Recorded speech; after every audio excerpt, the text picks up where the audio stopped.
ভাই আজ যদি তোমার মনে লাগে তো মনে রেখো, সত্য কখনো তোমার মাথায় হাত বুলিয়ে চলে না। ভাই তোমার চোখে চোখ রেখে একটা প্রশ্ন করি, নিজের ভিতরের ঘুমন্ত বিবেকটাকে একটু জাগিয়ে তোলো। তুমি যখন ইসলামের নতুন কিছু যোগ করো তখন তুমি কাকে চ্যালেঞ্জ করছো? তুমি কি নিজেকে রাসূলুল্লাহ সাল্লাল্লাহু আলাইহি সাল্লামের চেয়ে বেশি জ্ঞানী মনে করো? এর মানে কি জানো?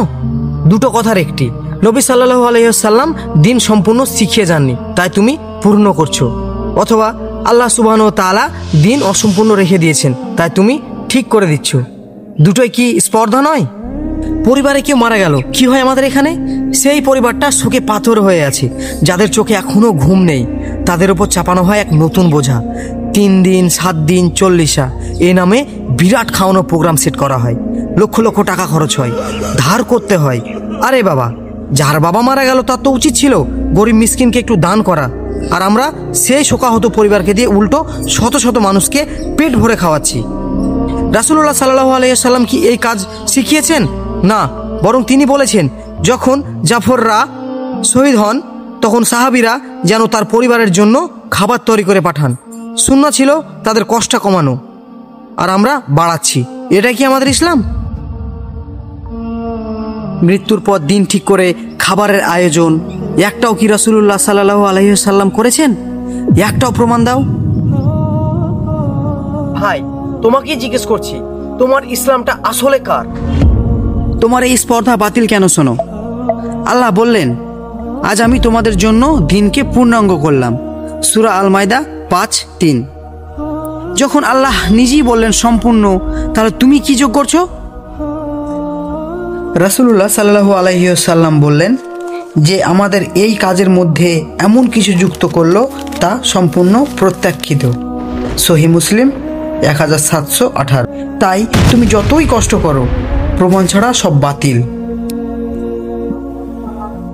হুজুর বলেন সমাজ করে, কিন্তু তুমি কি একবারও জিজ্ঞেস করেছো হুজুর এর দলিল কোথায়? না, তুমি একবারও চাওনি। এটাই হলো কোরআনের ভাষায় তারা তাদের আলেমদেরকে তাদের প্রভু বানিয়ে নিল। সূরা তওবা 9:31। একটা কথা বলি, আমাদের নামাজ রোজা হজ শিখলাম নবী সাল্লাল্লাহু আলাইহি সাল্লামের কাছ থেকে, আর বাকি ধর্মটা শিখছো কার কাছ থেকে? শোনো, সিজদায় যাওয়ার সময় হাত আগে না হাঁটু আগে? নবী সাল্লাল্লাহু আলাইহি সাল্লাম বলেন সে যেন তার হাত হাঁটুর আগে রাখে। আবু দাউদ 838। তুমি কি এভাবেই যাচ্ছ? রুকু থেকে মাথা তোলো, পিঠ সোজা হওয়ার আগেই ধাপাস করে সিজদায় পড়ে যাও। প্রথম সিজদার পর বসোই না, ডাইরেক্ট দ্বিতীয় সিজদা। জানো এটা কি? রাসূলুল্লাহ সাল্লাল্লাহু আলাইহি সাল্লাম বলেন এটা হলো সালাত থেকে চুরি। আজ তুমি যে কাজটাকে ভালো মনে করছো, কিয়ামতের দিনে ওই কাজটার কারণে যদি নবী রাসূলুল্লাহ সাল্লাল্লাহু আলাইহি সাল্লাম তোমাকে চিনতে না পারেন, যদি হাউজে কাউসার থেকে তোমাকে সরিয়ে দেয়া হয়, ভাই তুমি কি এই ধাক্কা সহ্য করতে পারবে? কবরে যখন মুনকার নাকির প্রশ্ন করবে তোমার রাসূলকে, তখন তোমার সমাজ তোমাকে বাঁচাবে না তোমার ইমাম সাহেব এসে তোমার পাশে দাঁড়াবে? না ভাই, কবরে তুমি একা। শোনো, নবী সাল্লাল্লাহু আলাইহি সাল্লামের পথ খুব সহজ, খুব সুন্দর।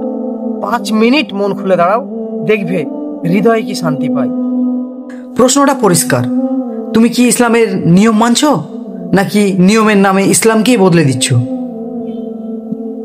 আজ থেকে রেওয়াজ নয়, প্রমাণ মানো, অনুভূতি নয়, আল্লাহ ও তার রাসূল সাল্লাল্লাহু আলাইহি সাল্লামের পথ মানো। এই পথই তোমাকে বাঁচাবে।